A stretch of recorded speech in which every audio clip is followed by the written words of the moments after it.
Vamos lá. Essa proposta aqui de trazer essa questão do 1% é justamente para vocês trazerem realmente para a execução diária a constância, começar a trabalhar isso dentro de vocês. No entanto, né, a academia do 1% é justamente com essa intenção, de realmente trazer as pessoas para a execução, elas querendo ou elas não querendo. Tendo que fazer, tem que fazer, ponto final, acabou, história. Né? Tem até uma frase que eles falam assim, a criança faz o que ela quer, o adulto faz o que ele precisa fazer. Isso dói, né? Então, tem essa frase que ela é muito, às vezes, comentada. A criança faz o que ela quer na hora que ela quer. O adulto, realmente, ele faz na hora que ele precisa fazer. O que isso quer dizer? Quer dizer que a gente crescer dói. A gente realmente se tornar um adulto que realmente faz aquilo que precisa fazer, nem sempre vai ser confortável. Principalmente para as pessoas quando elas querem empreender e elas querem criar um negócio. E se a gente pensar friamente, eu quero fazer um link, a Mi vai falar mais sobre isso, todos nós somos empreendedores até dentro do nosso trabalho. Né? Todos nós somos, de alguma forma, um empreendedor. E é essa a minha intenção, quando eu trouxe essa questão da academia do 1%, para realmente trazer essa mentalidade, fortalecer a mentalidade das pessoas, ajudando elas aí nessa trajetória. Né? E agora, né, com a Milena, a gente vai trazer um pouco dessa questão do comportamento empreendedor. Né? Onde que entra o comportamento empreendedor? Né? Vou deixar ela trazer, então, venha, por favor, dona Milena. Vamos lá. Aqui vai para frente, aqui vai para trás. Boa. Para não apertar o botão errado, né, gente? Antes de eu começar, deixa eu saber aqui se eu estou lidando com intraempreendedores ou com empreendedores propriamente ditos, né? O que é isso? A gente considera uma pessoa empreendedora no nosso país a partir do momento que ela tem um CNPJ. Famoso CNPJ, não é isso? Ela tem um negócio formalizado. Temos uma pessoa aqui da área contábil, não deixa mentir se eu falar alguma questão, não é mesmo? Então, nós temos no nosso país, nós nos consideramos empreendedor a partir do momento que a gente tem um CNPJ. Quem aqui é empreendedor formal? Vamos pensar assim, tem um CNPJ aberto? Só para eu saber. Então, temos aqui 6 pessoas. Quem não tem um CNPJ formal, pegando inclusive o que a Nath trouxe, do comportamento de dono, é quem está dentro da corporação de alguém, ou seja, você trabalha para algum CNPJ, você empenha trabalho, certo? Mas você pode, de fato, adquirir o que a gente chama de intraempreendedorismo. O que é isso? Eu utilizar uma mentalidade, certo? Para atingir os meus resultados. E o meu convite aqui é, independente de quem tem CNPJ e é um empreendedor formal, que a gente possa olhar para os estudos do comportamento empreendedor e nos tornarmos empreendedores de nós mesmos. Porque todos aqui temos um projeto comum, que é o projeto de vida, que passa pelo nosso CNPJ, para quem tem negócio, que passa pela carreira que você escolheu, seja você CLT, concursado, né? Ou então, de fato, autônomo, né? Pode ser que você seja um profissional liberal. Todos nós podemos ter, de fato, um comportamento empreendedor. E o que faz alguém abrir um negócio ou ter essa mentalidade? É ter a habilidade de olhar para uma situação e encontrar respostas ao invés de reclamação. De ver um problema e automaticamente pensar em como resolvê-lo. Pensa você no seu dia a dia aí de trabalho. Você tem mais um pensamento de terceirizar a responsabilidade ou assumir a responsabilidade. Se você é do time que assume a responsabilidade, está tendo um problema, independente dele ser seu ou não, você ter a resposta de lá para resolver. Você vai ver que você é muito mais empreendedor, talvez, do que muita gente que tem CNPJ aberto. Você já viu alguém que teoricamente é dono, mas se comporta muito pouco como um? Já trabalhou com alguém assim? Pô. Você assumiu o papel de empreendedora daquele negócio. Senão o serviço não rendia. Né? Por quê, gente? Olha só que interessante. Apesar... Como que é seu nome? Apesar da Rafaela trazer aqui para a gente que tinha alguém que era portador daquele CNPJ, a pessoa não tinha um comportamento, uma mentalidade empreendedora. Tanto que a empresa não está mais no mercado. Porque se tem uma coisa que o mercado cada vez mais nos traz, e o digital nos traz muito, é quem não tem essa habilidade, esse comportamento, automaticamente não tem longevidade. Pode até abrir a empresa, não é isso? Pode até ter caixa para ir lá e abrir a empresa. Mas longevidade daquele negócio, não. Pode até começar uma carreira, mas não crescer nessa carreira. Percebe a diferença? Tu pode até ir lá, fazer uma faculdade, fazer um curso, né? Passar num processo seletivo, mas que te garante a longevidade naquela carreira? A você chegar a ser um gestor ou um especialista na tua área, não é mesmo? Então, para que você seja, de fato, um especialista, um gestor, galgue o teu plano de carreira como você deseja, ou, tendo o seu negócio, que essa empresa tenha longevidade, esteja sustentável financeiramente, etc., nós vamos precisar do que a gente chama de comportamento empreendedor.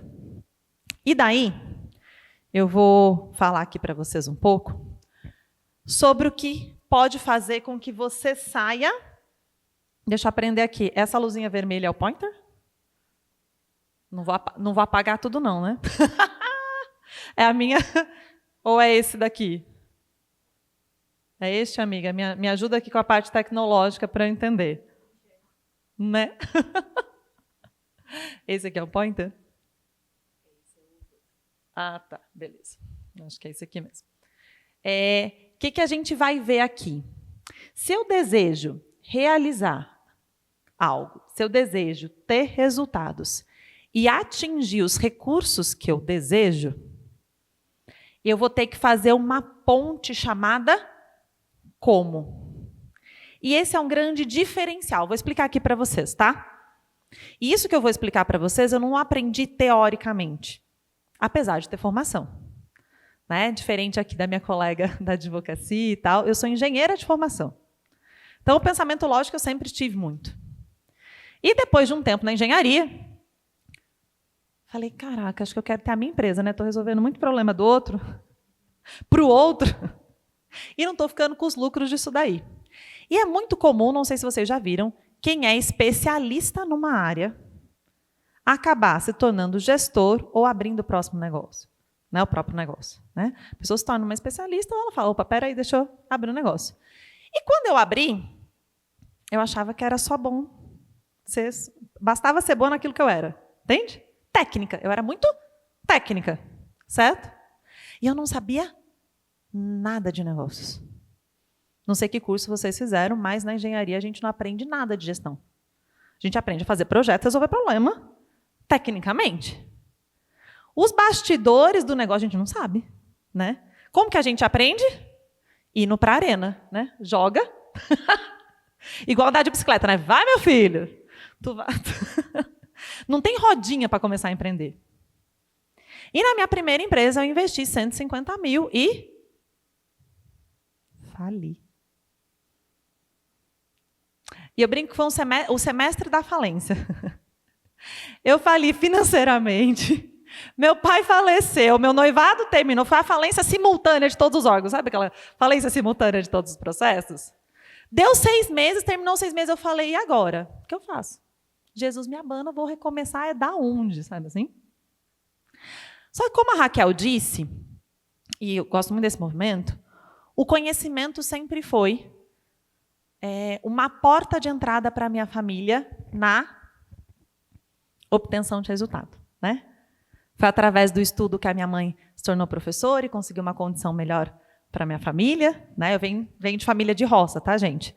Venho do interior de Botucatu, falo porta, porteira, portão, tá bom? Vocês não percebem meu sotaque, é a realidade. E foram os estudos, foi o conhecimento que fez com que a minha família pudesse dar um passo a mais, tanto a família da minha mãe quanto a família do meu pai. Falei, bom, quer saber? Vou voltar a estudar. Deixa eu entender o que esse tal desse empreendedor come, como é que é fazer gestão, que eu nunca mais vou passar por aquilo de novo. De ter, desculpa o colega aqui, um contador que me falou um negócio errado, a tributação estava não sei o quê, sabe aquela história assim? De ter alguém que falou que era de um jeito, era de outro. E quando a gente não toma posse dessa responsabilidade de saber os bastidores, a gente é muito enganado pelo palco. E hoje, quando a gente tem negócio digital, eu falo que isso está muito caricato, não está? Tu conhece o palco do Instagram da pessoa, não é isso? Maravilhoso, né? Família Doriana das fotos, não é isso? A criança está linda, não é isso? Os resultados parecem estar todos Brastemp, não é? Mas ninguém te fala o que tem por trás, não é isso? Ninguém te conta o que tem no bastidor. E eu voltei a estudar para falar, me conta o que tem nesse bastidor. Para entender como é que é. O que tem nesse bastidor? Porque até então, eu tinha o desejo de empreender, mas eu tinha muitas dúvidas e dificuldades. Porque eu não conhecia nos bastidores. E a primeira frase que eu quero que vocês anotem aí, vocês receberam papel e caneta da Raquel, é a seguinte. A tua, pode anotar comigo, a tua autoridade no seu ramo, ela é construída na congruência do seu bastidor. Vou repetir. A autoridade, a sua autoridade no teu ramo, ela é construída na congruência do seu bastidor. E daí eu percebi que não era só ter um CNPJ. Aí eu percebi que não era só ter o cargo de líder, de gerente, de gestora naquela empresa. Aí eu percebi que não era só uma foto ou só um vídeo que ia me fazer atingir os resultados que eu queria e sair da dúvida. Que iriam fazer eu conquistar os recursos que eu gostaria de ter e que era só desejo ainda. Né? Que fariam, de fato, eu realizar coisas ao invés de só estar encontrando dificuldade. E eu percebi que o segredo da autoridade não estava no microfone, como tinham me contado. Ou sobre abrir a minha empresa e pôr um logo bonito, não falam isso? O logo, a cor, não é assim? O uniforme. Porque essa é a parte que a gente vê, não é?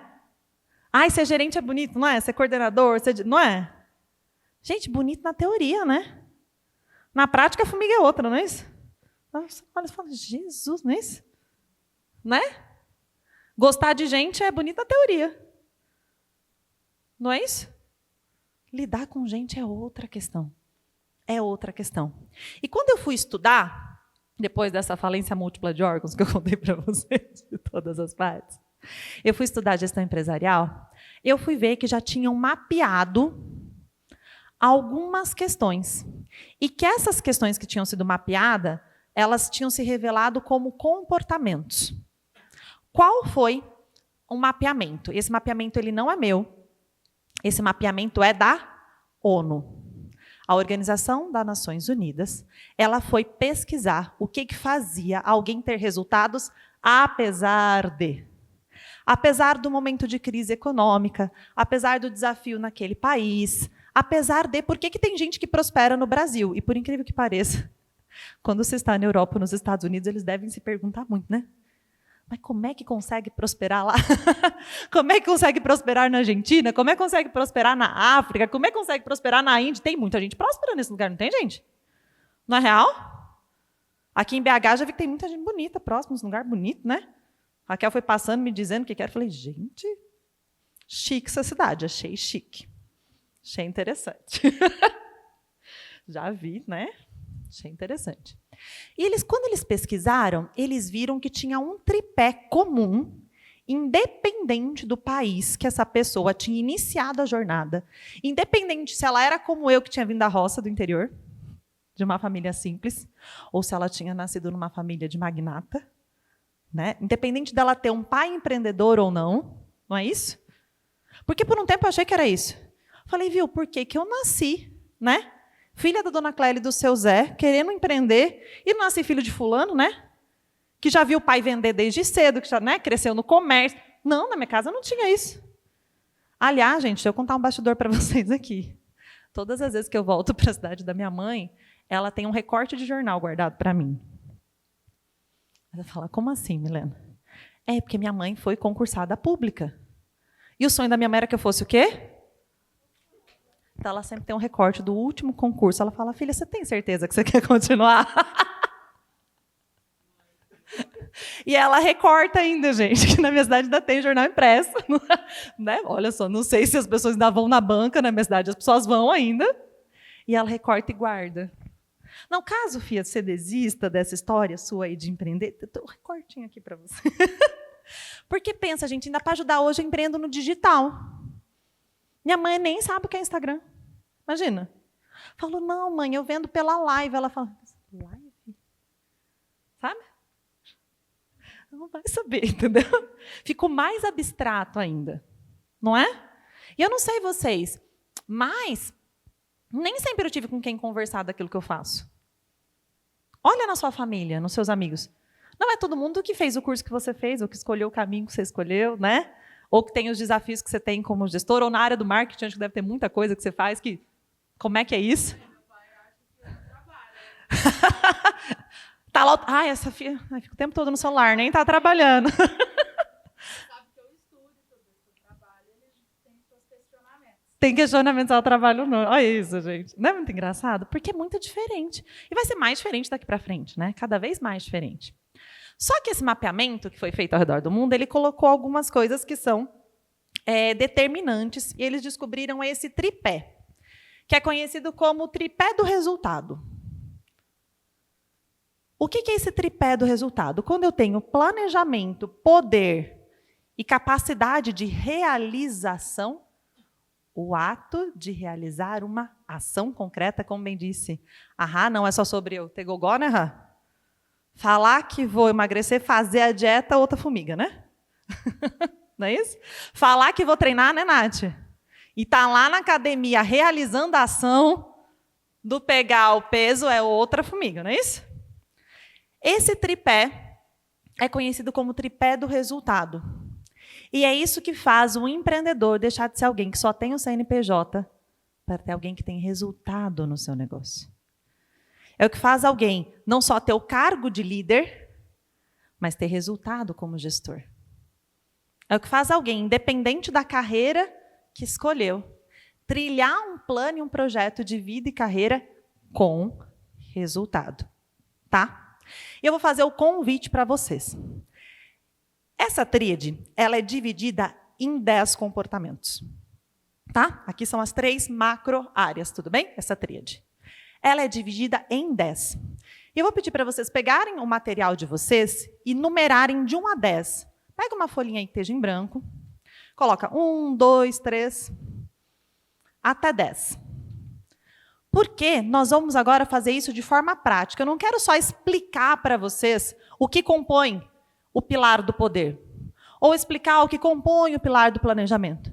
Eu quero que vocês saiam daqui com um diagnóstico, para vocês entenderem. Será que me falta planejamento?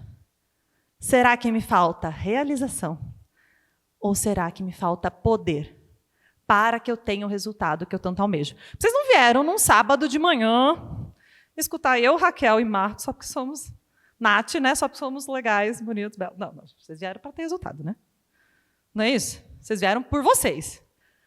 Pode gostar da Raha, uma linda, querida, né? Mas a gente tem, todo mundo aqui, né? Tem conta para pagar, não é isso? Resultado para fazer, não é? Filho, não é esse rolê mesmo? Então vocês têm um propósito maior do que só pela gente, né, Raha? Tem um propósito pessoal. Então, a gente vai fazer um diagnóstico para você ver onde que está essa pedra no sapato aí que a gente precisa tirar para andar melhor e ter mais resultado no próximo ano, porque o ano está batendo na porta, não está? E final de novembro, começo de dezembro é o Período para revisar, não é isso? Você olha como é que você estava, né? Vê o que cumpriu e não cumpriu daquela listinha de Réveillon, né? Então, a gente vai caminhar juntos, tudo bem? Beleza. Então, vocês vão ver que essa tríade vai se destrinchar e vocês vão observar que, apesar de serem um tripé, né? Do resultado, vocês vão ver que tem algumas perninhas que demandam mais comportamentos e outras perninhas que demandam menos comportamentos, tá? Nós vamos passar pelo poder, que vão ter 2 comportamentos que o compõem. Nós vamos passar pelo planejamento, que tem 3, e nós vamos passar pela realização, que tem 5. É por isso que, presta atenção que tino que tem isso daqui. É por isso que, mesmo que você não seja o melhor planejador do mundo, nem tenha o maior poder de articulação do mundo, se tu fizer o que tem que ser feito, 50% é garantido, entendeu? E é onde as pessoas mais falham. Olha a importância do 1% aqui. Porque é na realização que a gente vai ver que a coisa pega. Tá bom? Mas nós vamos um por um. Pode ser que vocês olhem para alguns e falem, poxa, eu estou fazendo, mas ainda não estou na metade do que eu queria estar. Opa, então está faltando a outra parte. E a gente vai juntos, beleza? Podemos começar? Todo mundo numerou aí? Tá tudo certinho? Tá ok? Beleza, então vamos lá. De 1 a 10. De 1 a 10 para a gente fazer esse diagnóstico. Ok? Papel e caneta na mão, numerados de 1 a 10. Bora lá? Bora lá, então. Vamos lá. Primeiro ponto, nós vamos olhar para o poder. O que a ONU traduz para a gente do que é o poder para um empreendedor ou um intraempreendedor? É a nossa capacidade de influência.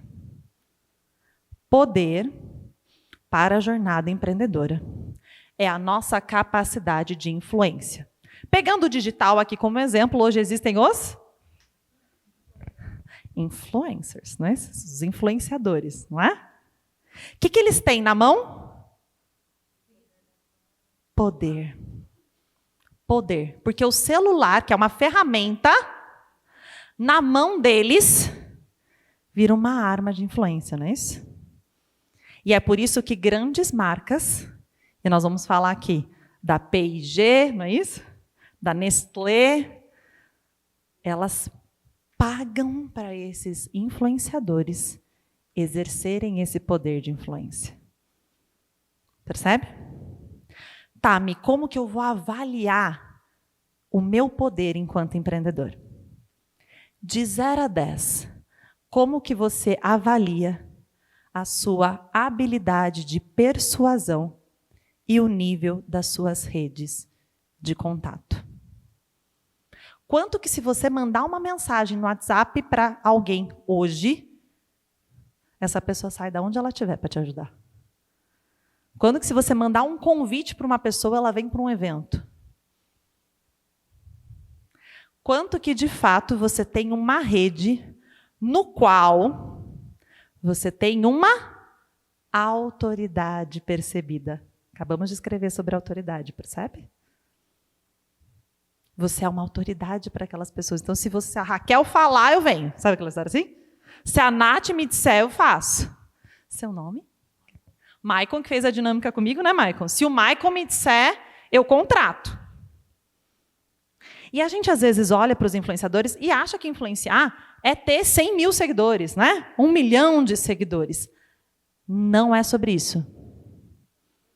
Não é sobre isso.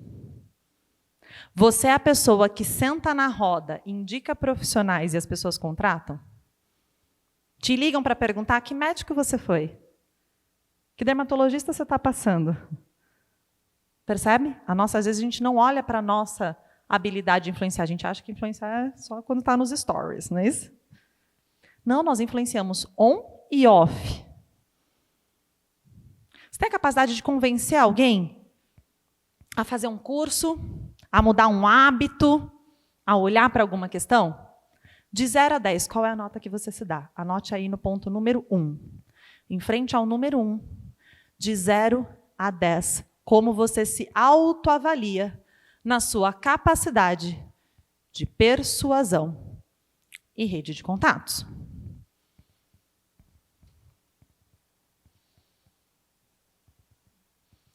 Vamos para o ponto número 2, então. Vamos agora para o segundo ponto. Independência e autoconfiança. E a Nath, antes de mim, trouxe alguns pontos disso, que é sobre nós termos uma mente blindada. Eu acabei de falar da minha mãe aqui, não falei? Ou seja, independente da água do chopp que venha. Já viram gente que água no seu chopp? Já tem essa expressão aqui em Minas? É gente que, para cada solução que você traz, coloca um problema dentro. Para cada coisa que você vibra, a pessoa coloca água dentro. Né? Você chega com uma solução, a pessoa, ai, será que isso vai dar certo? Na minha cidade, começa. O que é você ser independente e autoconfiante? É independente da quantidade de água no chopp que você receba? Tu se mantém. Porque tu tem uma confiança interna. Tu confia no teu taco, na tua intuição, na tua estratégia, no que você determinou para você. Entendeu? Ou seja, eu confio no meu feeling, na minha estratégia. Na minha... Diz aí, de 0 a 10, número 2. Quanto você se sente independente e autoconfiante no seu processo de tomada de decisão. Foi? Beleza. Vou pedir para vocês, entre o número 1 e o número 2, façam uma pontinha e escrevam poder.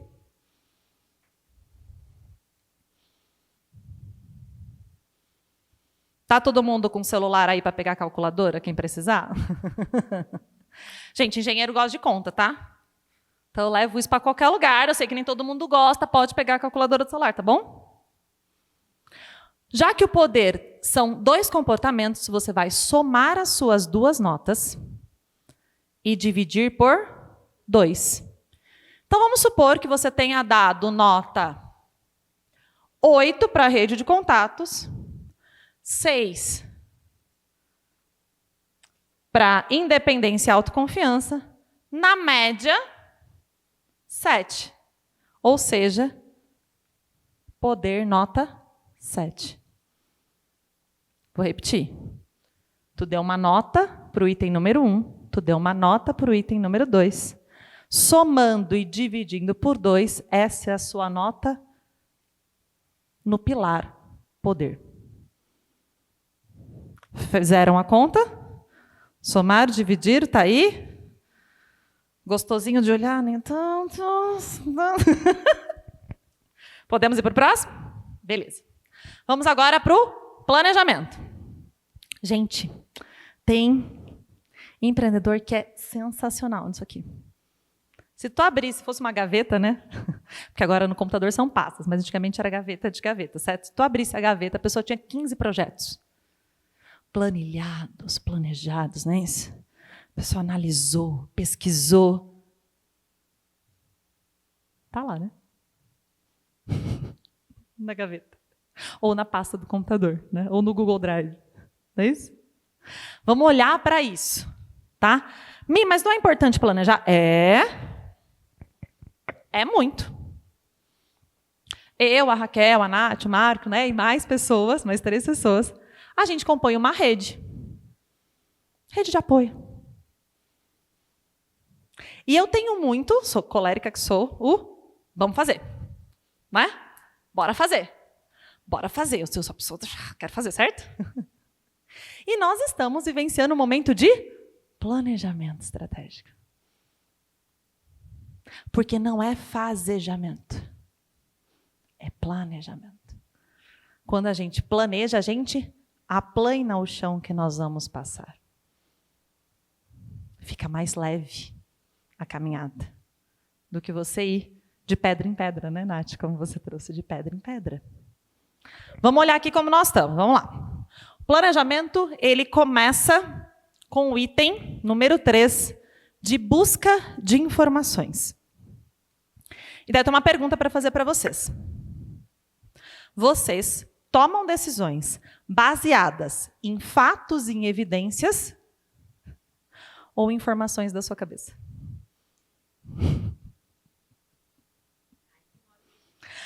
Aí que mora o perigo, Nath. A gente se acha tão bom, não é isso? Quando a gente vira gestor, ou quando a gente está, né, com o nosso CNPJ, a gente começa a fazer do que a gente acha, entendeu? Baseada no nosso banco de dados interno. Enviesado, não é isso? Fala, imagina, não tem banco de dados melhor do que a minha experiência. Não é? Não tem, imagina, tem banco de dados melhor do que a minha experiência. Só que tem estudos que mostram, olha isso, que antigamente, fala antigamente, denuncia a idade dos cabelos brancos que temos, né? Não precisamos falar sobre muito isso. A sociedade mudava em décadas. Tanto que a gente falava década de 20, década de 30, década de 60, não era isso? Jovens que estão escutando, é 1920. Né? Porque agora a galera já nasceu no 2000 e tanto, né? Gente, 2000 e tanto, né? Tu nasceu com que ano? Ela está no limite, gente, 1999. Não é? Ainda põe 1900 antes de... Ah, pronto. Por que mudava a cada década? Já pararam para pensar? O comportamento, as roupas, né? A gente fala muito disso, né? As roupas da década de 20, né? Hoje em dia não tem isso mais. Por causa de quê?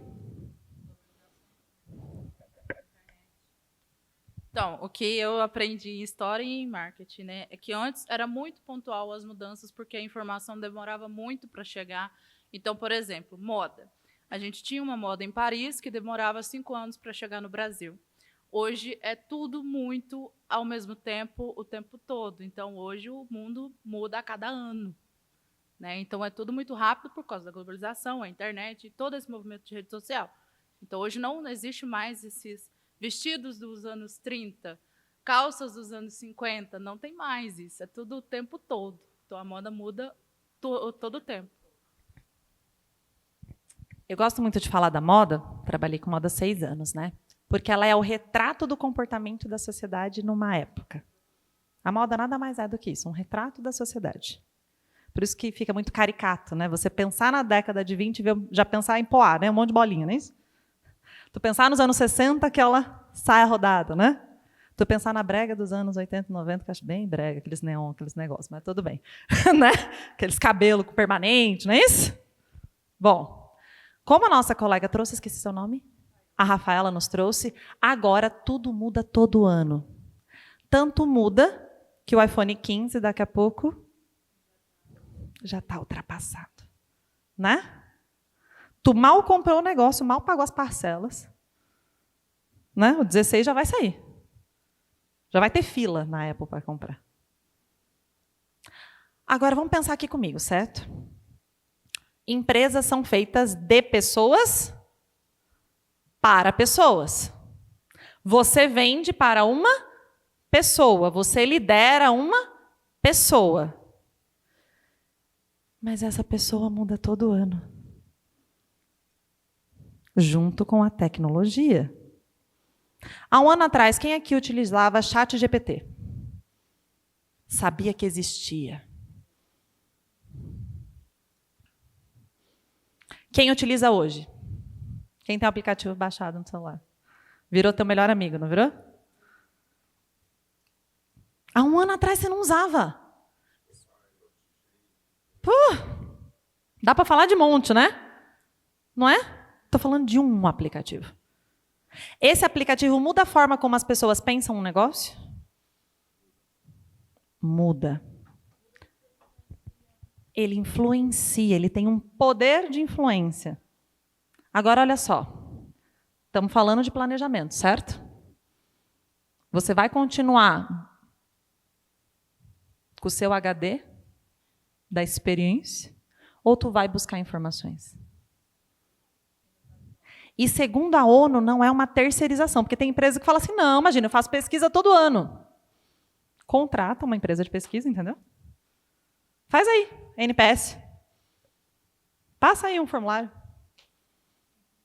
Não! A pessoa que tem habilidade empreendedora, ela busca informação. Ela se capacita. Ela sabe de uma nova tecnologia e vai atrás para saber o rolê. Ela entrevista o cliente que ela atende, antes de sair planejando baseado em fatos da sua cabeça. Por isso, senhoras e senhores, de 0 a 10, que nota vocês dão para isso aqui? Tu busca informação? Antes de planejar? Antes de definir a meta do seu mês, a meta do seu ano, a meta da sua equipe. Percebeu o peso disso aqui? Segundo ponto. Estamos falando de meta, né? Tu estabelece meta? Como se chama? Jaqueline. Deixa eu fazer a pergunta para ter que gravar, né? Qual semana você está da sua meta de saúde?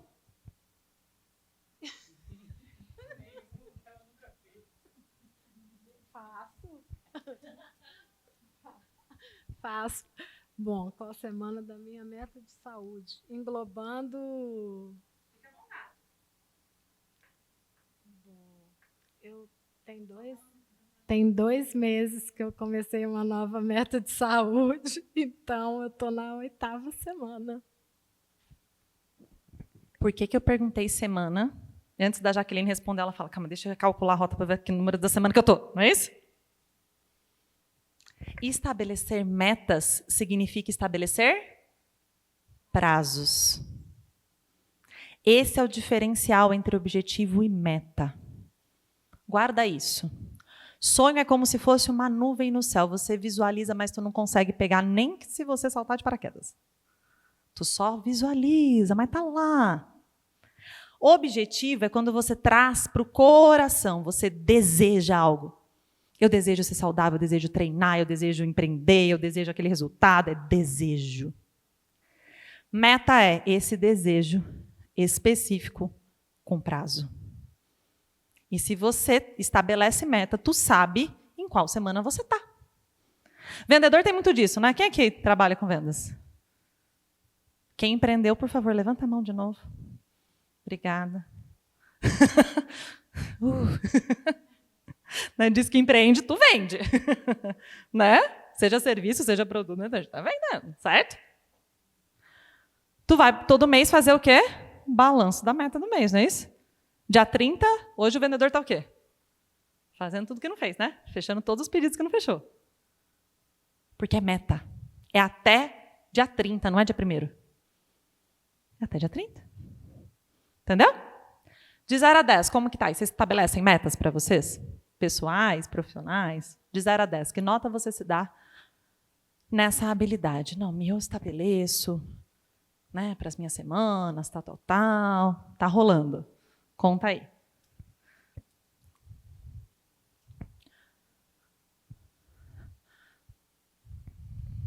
Vamos para o número 5. Tá, beleza. Você estabelece metas, mas você monitora de forma sistemática? Se eu pedir aqui para vocês, quanto que você atingiu em janeiro, em fevereiro, em março, em abril, em maio, a gente vai ter um histórico de como você lida com as suas metas? A nossa colega aqui, Raquel, né? Jaqueline, perdão. A Jaqueline falou, faz 2 meses que eu dei um restart.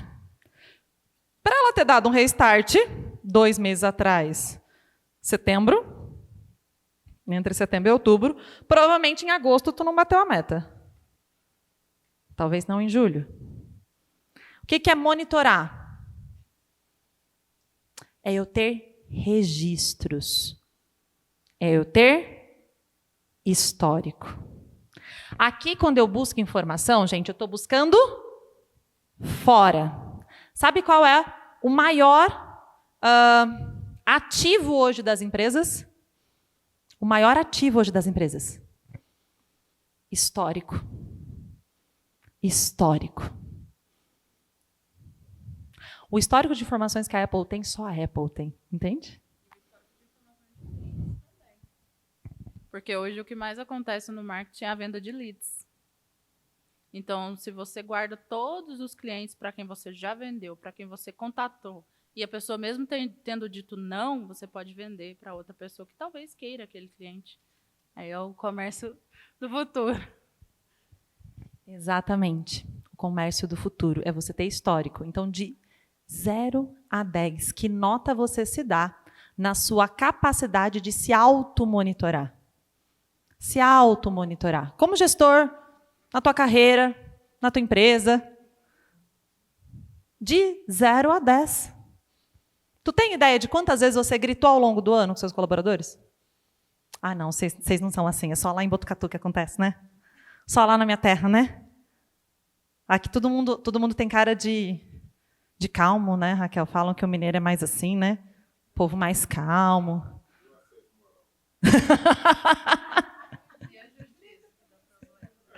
Né? Te chama para um cafezinho, né, amiga? Calma só na aparência, né? Entendeu? Você sabe disso? Oi.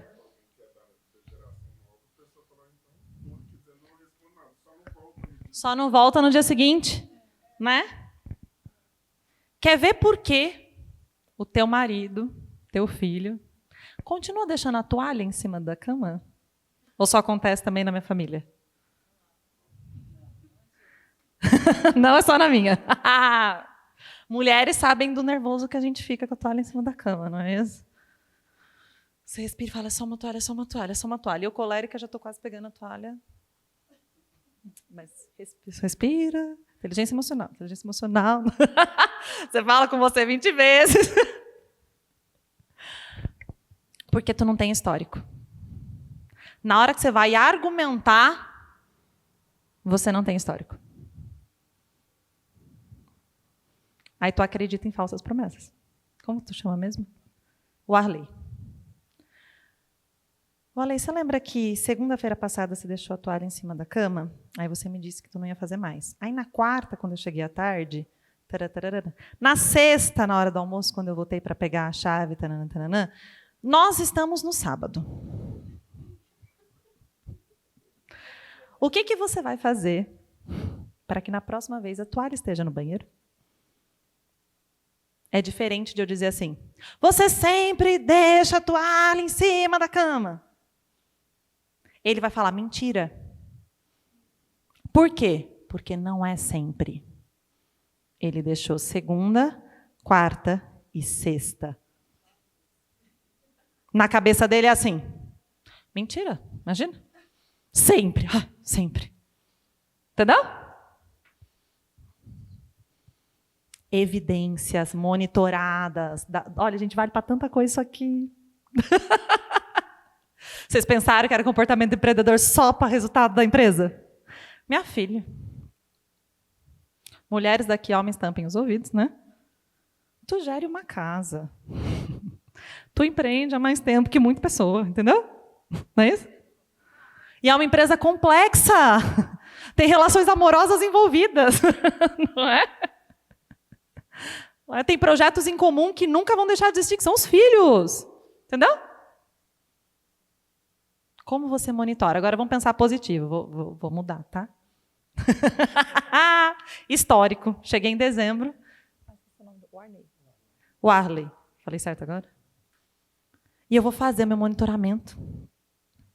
E daí eu olho e vejo que desses 11 meses, 4 ele me trouxe flor. Certo? Mas eu queria ganhar mais flor ano que vem, entendeu? Porque eu sou dessas. Sempre pode melhorar, não pode? Sempre pode melhorar. Sempre pode melhorar. Acredito que sempre. E se sempre pode, eu vou reforçar o que eu quero, entendeu? Querido, esse ano você me trouxe flor 4 vezes. Em fevereiro, quando a gente foi tal, no mês dos namorados, no meu aniversário, semana passada. Nossa, você não faz ideia do quanto que eu gosto de flor. Você acha que vai me dar mais flor de novo ou não? Entendeu? Monitoramento, entendeu? Reforça o que você gosta, trabalho que você não gosta. Vale para namoro, vale para funcionário, vale para a vida. Só que você não trabalha com monitoramento. E se você for generalizar, ele entregou mais flor ou menos flor? Menos. 11, ele me deu só 4 mesmo. Entendeu? Eu ia falar assim, você só me dá flor de vez em quando. Entendeu? Fez sentido? De 0 a 10, que nota vocês se dão aqui? Vocês planejam e monitoram se está dando bom? Certo? Foi? Beleza, a gente concluiu aqui 50% do teu comportamento empreendedor. Vamos ver sua média para planejamento? Soma as 3 notas. Bora lá, calculadora aí. Soma as 3 notas e divide por 3. Você vai ter a sua avaliação do pilar planejamento.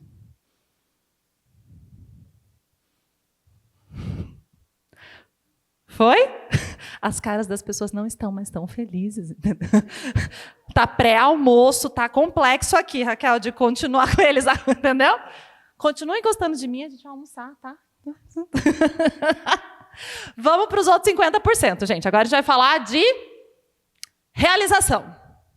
Quem aqui é do time do fazejamento? Que nem eu. Fazejamento. Vai, faz.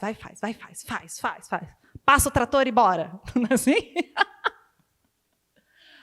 Ai, gosto quando chega nesse que eu me sinto mais normal. Os outros eu falei para você, gente, porque eu tive que trabalhar em mim, tá bom? Na coisa que era gostosa. Imagina, eu não monitorava nada, não buscava informação nenhuma, entendeu? Não, entende? Trabalhando isso em mim. Agora, aqui, quem é realizador vai gostar mais. Quem é mais procrastinador vai ficar um pouquinho desconfortável. Vamos lá. Primeiro ponto. Item número 6. Busca de oportunidade e iniciativa. Isso aqui ficou muito conhecido, tá? Tiveram livros específicos disso, quando a ONU lançou esse mapeamento. Porque é a famosa proatividade, que todo ser de luz coloca no currículo. Sou proativo, não é? Me dê uma característica sua, sou proativo.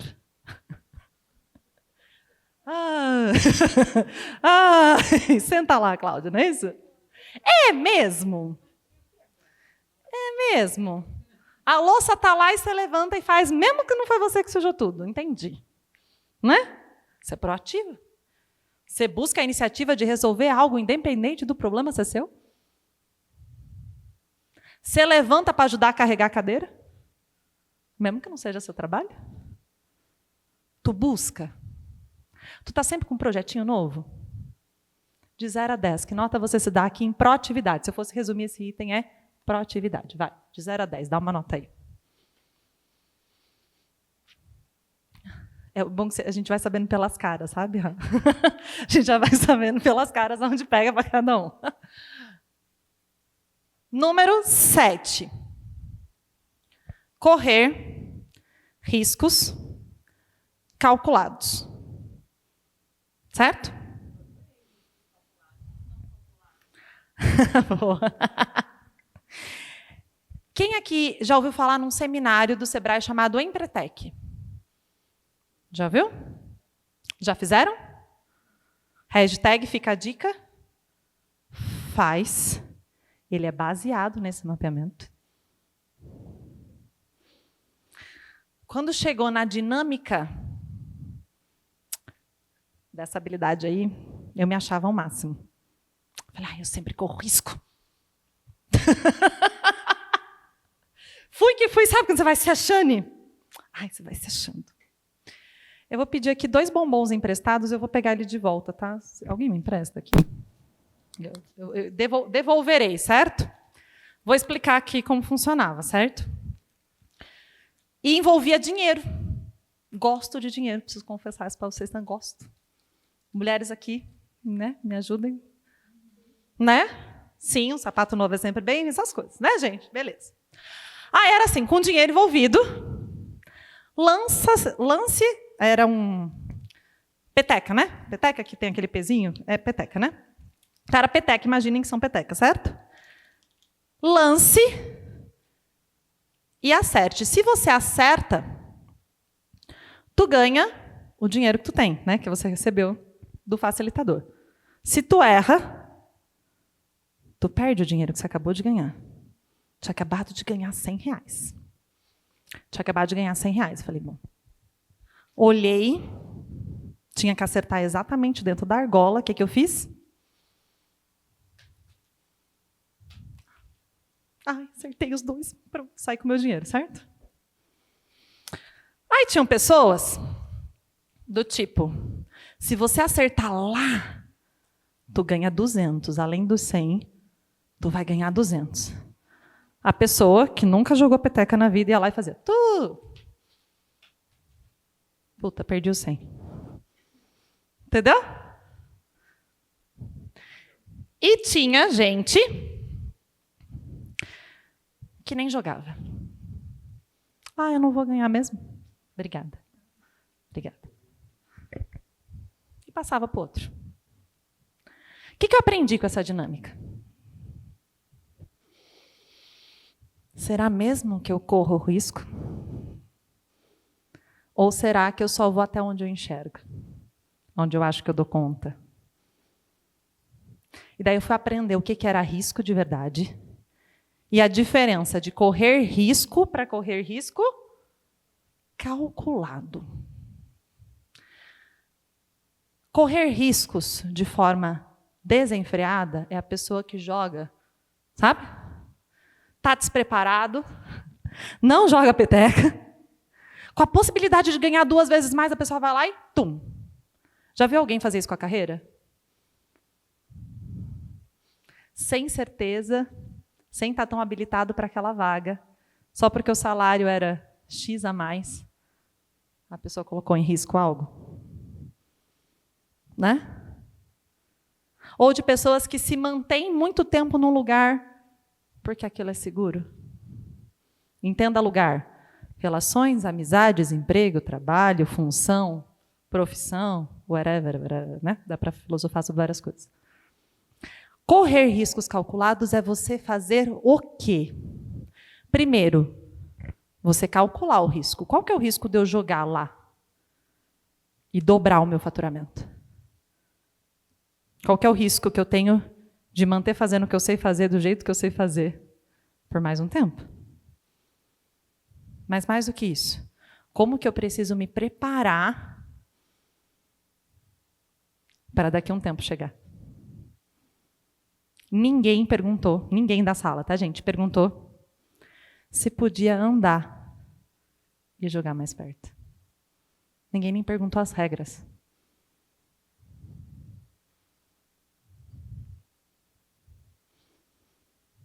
Ninguém nem perguntou se podia usar uma habilidade que já sabia, que era caminhar, para colocar o bombom onde precisava colocar. Isso é calcular o risco. É eu entender. Eu quero faturar. Quem quer faturar 2 vezes mais? Eu quero umas 10, 20, né, Mar? Vai vir gente aqui à tarde, gente, para ensinar vocês a faturar essas 20 vezes mais aí, entendeu? Eu quero. Só que eu tenho que entender quais são as habilidades que eu tenho para isso, o que eu posso fazer para, ao invés de eu sair arriscando aleatoriamente. E tá falando isso para você, alguém que confessou isso na rede essa semana. Eu sabia que o digital ia me trazer 2, 3, 10 vezes mais. Eu calculei todos os riscos de investimentos? Ou eu saí desembolsando, acreditando em promessas? Estou falando por mim.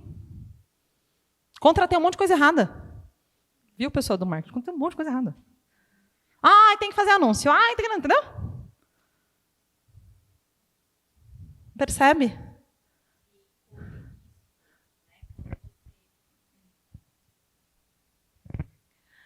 Falando sobre a minha transição de CLT de 14 anos, né, onde eu já estava muito bem estável, inclusive, correr risco, a hora que você tem muito a perder, é a hora, eu acho, que separa realmente ali, a gente precisa realmente ter esse cálculo. Você arriscar algo, quando você fala assim, nossa, eu já cheguei aonde eu nunca imaginei chegar, para realmente olhar para outro lado, que é onde faz o seu coração queimar, e você colocar tudo a perder, é a hora que não dá para você correr risco sem saber o que está acontecendo. Exatamente, é o que muda o jogo ali, né? Você me trouxe algo muito interessante. Trabalhei muito com transição de carreira. Muito. Uns 8 anos. E uma das coisas que a gente falava não é sobre não queimar a ponte. É sobre construir uma ponte que você dê conta de caminhar. Perceberam a diferença? Não é sobre não queimar a ponte. É que ponte eu dou conta de construir e caminhar. Eu vou precisar de uma ponte, eu não vou me jogar num abismo que eu não sei onde vai dar fundo. Olhem para isso. Gente, eu estou falando isso bastante para esse item, e podem aí avaliar de 0 a 10 como vocês se veem calculando, né? Correndo riscos. Porque numa sociedade que muda todo ano, pesquisas mostram que se os nossos pais ficaram 35 anos no mesmo trabalho, nós estamos numa sociedade que, se você passar mais de 7 anos no mesmo lugar, tem algo de errado com você. Os recrutadores estão deixando de contratar pessoas com mais de 7 anos no mesmo lugar. Porque a pergunta é, ué, essa pessoa não está apta para mudança. Essa pessoa não está apta para correr risco. Essa pessoa, se ela não se arrisca na vida dela, como que ela vai me ajudar a desbravar novos cenários, novos movimentos, novas transições, que é o que as empresas vão viver? Percebe? Quando a gente corre riscos, de forma calculada, não de forma, me jogo do precipício, eu aprendo a dinâmica da mudança. E as empresas e as pessoas vão mudar cada vez mais. De 0 a 10, quão apto você está a correr riscos calculados? Claro. Naquela que você julgar o bombom, eu, na minha visão, eu pensaria... desculpa. Tinha 2, eu colocaria um pertinho e tentaria o outro longe. Eu, na hora, eu pensei... Não tinha todos os ovos no mesmo lugar. Isso. Um eu segurava e o outro eu julgava, entendeu? Investimento diz muito isso, né? Eu vou fazer uma parte do meu investimento seguro e a outra parte com maior risco. Né? Pode falar. Nem sei se eu devia, mas eu vou compartilhar o caso concreto, né? Em 2017, eu estava fazendo uma reflexão muito forte sobre essa mudança. E aí eu tive que pensar se eu deveria deixar um vínculo seletista e arriscar em um negócio. E surgiu uma oportunidade de empreender junto com a minha esposa.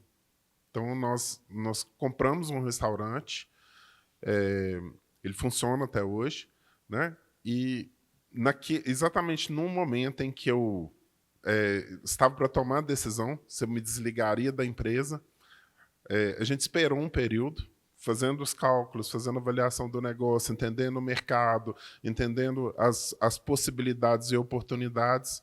De repente, o jogo mudou.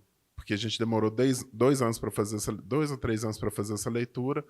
Na hora que a coisa começou a dar lucro e eu ia fazer essa mudança, veio a pandemia. E aí, para todos que vivenciaram isso, né, aqui, a gente sabe o que aconteceu com o negócio de restaurantes. Então, nós enfrentamos um problema muito difícil, né, para fazer com que o negócio se sustentasse. Então, foram praticamente aí quase 3 anos de muita luta para manter o empreendimento de pé, né? Ele funciona ainda, mas aquilo que aconteceu ao longo da pandemia, a gente teve algumas coisas que a gente não conseguiu reverter até hoje. Então, foi um momento de muita dificuldade. E eu, por mais que eu quisesse me desvincular desse vínculo, eu não consegui, né? Então, ao mesmo tempo, Milena, só para contrapor isso que você falou, né? Porque fazer uma leitura de que assim, a gente precisa muitas vezes se for enxergar a minha jornada como seletista, né, pode-se dizer, olha, ele está acomodado, ele ficou na empresa durante muito tempo, mas, ao mesmo tempo, outras diversas coisas aconteceram que me impediram de tomar determinadas decisões. Exatamente. Houve um processo de acomodação, foi um processo de enxergar outras perspectivas. Sim.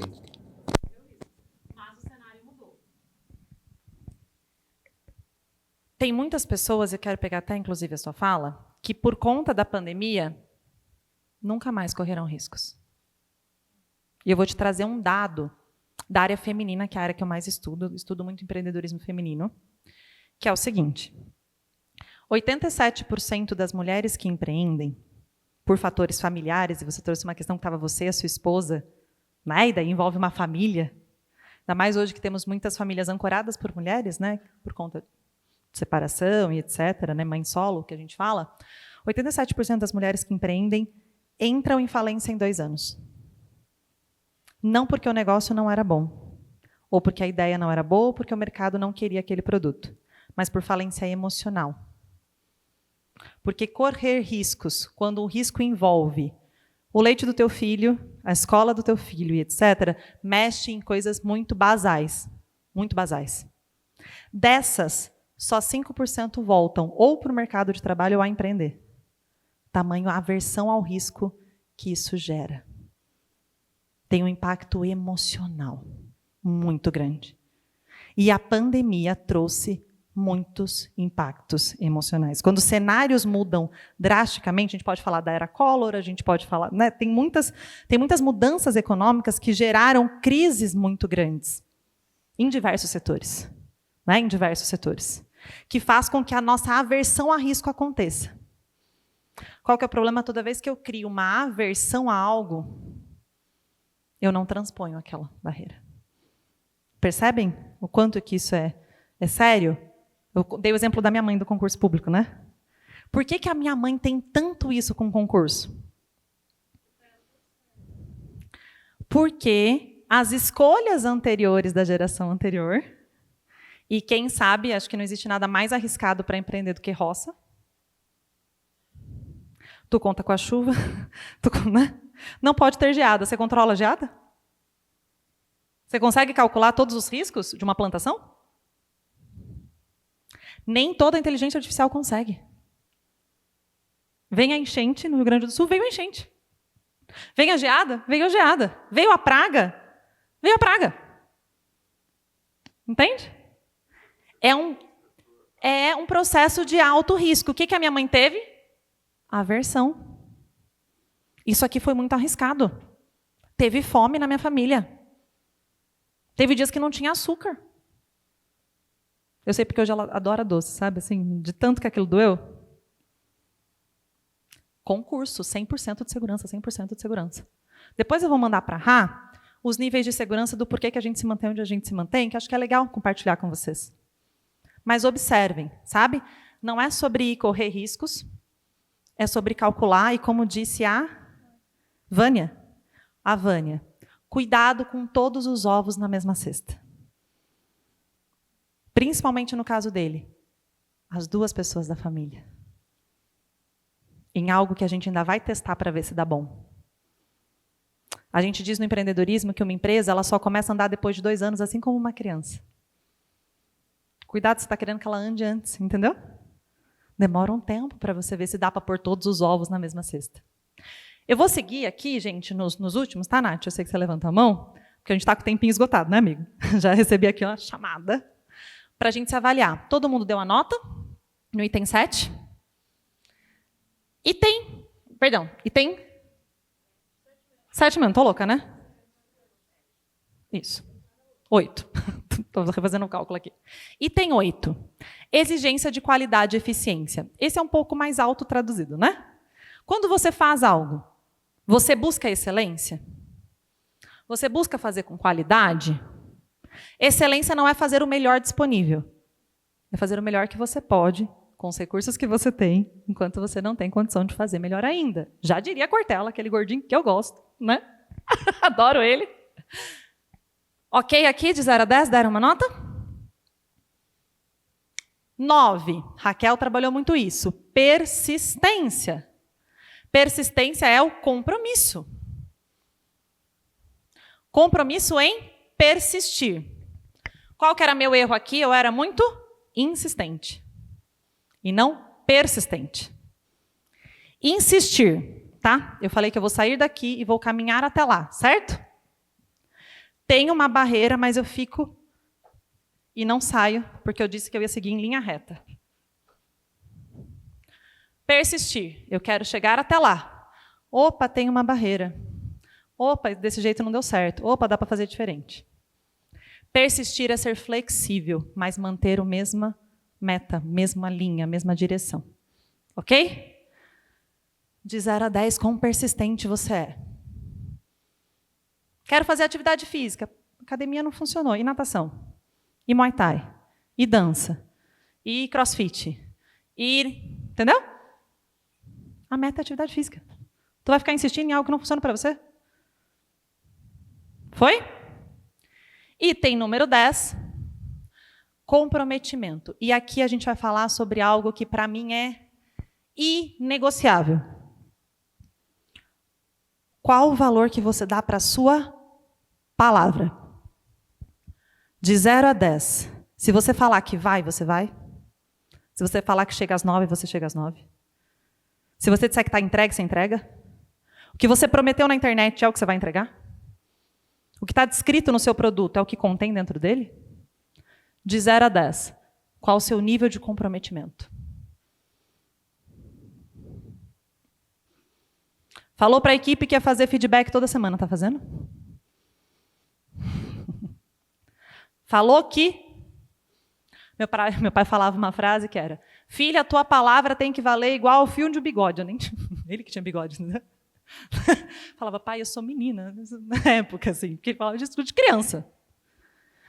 E era para tudo. Falei que eu quero fazer violão. Então, você vai fazer violão até tocar bem. Tanto que eu falava assim, meu Deus do céu, será que eu quero fazer mesmo aquele curso? Porque se eu tivesse que... Se ele fosse pagar, eu ia ter que fazer direito, entendeu, Raquel? Vai tocar piano? Então vai tocar piano. Ah, você disse que queria? Então tu vai querer. Entendeu? As pessoas hoje não valorizam o comprometimento, não é isso? Fala que quer uma coisa hoje, depois quer outra amanhã, depois quer outra depois. Aí não chega. Opa, volta aqui. Agora nós vamos somar 5 e dividir por 5. Somem as últimas 5 notas, de 6 a 10, e dividam por 5.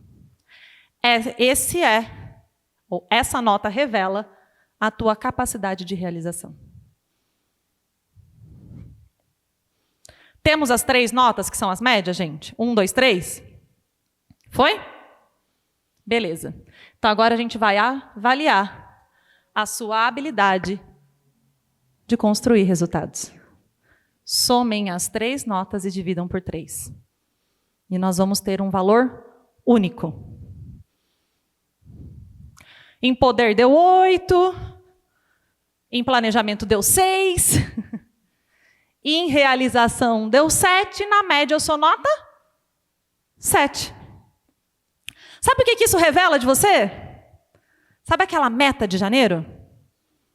Se tua nota foi 7, provavelmente você vai chegar em dezembro com 70% de resultado. Não é tão gostosinho, né, gente? Ai, antes do almoço, né? Puta que pariu. Ai, eu falo palavra. Esqueci de alinhar isso. Né? O que eu faço com isso? Vocês já viram que a Nath vai disponibilizar para vocês uma forma de vocês priorizarem a vida de vocês. Olhei para isso e vi que eu estou nota 7. Certo? Nota 6, nota 5, a nota que você deu. Você sabe onde está pesando. Está faltando mais poder de influência? Está faltando mais planejamento? Ou está faltando mais realização? Escolhe um dos 10 comportamentos.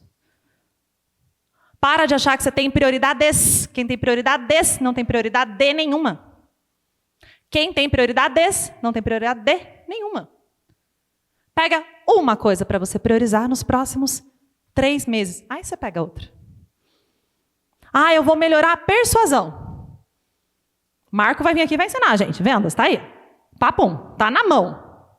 Ah, eu vou melhorar comprometimento. Pega o porcento da Raquel, pelo amor de Deus, segue essa mulher. Entendeu? Ah, eu preciso melhorar a autoconfiança. Pega a blindagem da Nath. Preciso correr melhor, riscos calculados. Olha para um ponto. Um ponto. Lista o que você precisa fazer hoje para não perder tempo, dinheiro nem imagem, para você não perder crédito. E todos os dias dá um micropasso baseado nessa meta. Olha para a tua rotina e vê se ela ajuda. E começa a ver se não tem como você parar de fazer só pelos outros. Terceirizar o problema. E começa a delegar para o outro que é do outro. Ok? Depois eu vou pedir para a Rá compartilhar com vocês esses slides para ter com vocês. Eu acredito que a gente só resolve algo quando a gente muda a forma como a gente pensa sobre algo. Eu espero ter mudado o pensamento de vocês sobre o que é empreender, que não é sobre um CNPJ, não é sobre ter um cargo de liderança, é sobre o que você faz a partir disso. E que vocês possam fazer sempre mais, para que vocês tenham resultados e a família, a vida de vocês mudem. Muito obrigado. Até a próxima.